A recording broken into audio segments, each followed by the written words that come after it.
Natalia Goncharova est une artiste totale, décoratrice, performeuse, peintre, cinéaste. Cette sélection de gouaches sur papier est le point d'orgue d'une recherche d'une nouvelle technique entre primitivisme et rayonisme qu'elle développe à son arrivée à Paris dans le but d'atteindre l'art pur.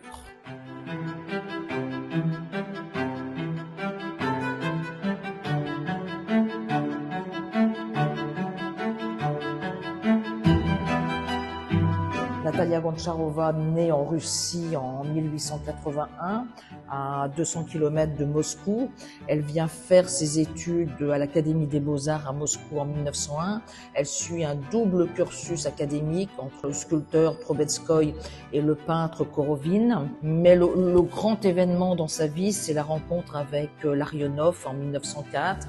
À partir de ce moment-là, ce couple devient un couple et dans la vie et aussi un couple artistique. Comme dit elle-même Natalia Goncharova, à partir de 1904, ils ne se sont jamais quittés. Ils créent, ils élaborent, ils innovent ensemble.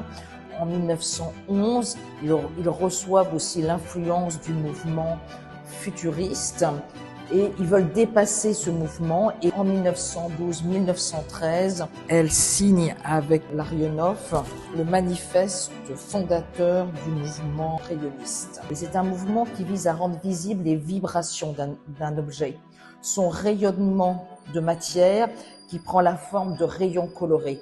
Donc ces rayons, ils peuvent être droits, rigides, renvoyés à des éléments de cristaux de la nature, mais ils peuvent aussi être concaves, connexes et renvoyés à des formes plus anthropométriques. Elle a tout de suite une grande notoriété. Elle se considère d'ailleurs comme la première femme cubiste.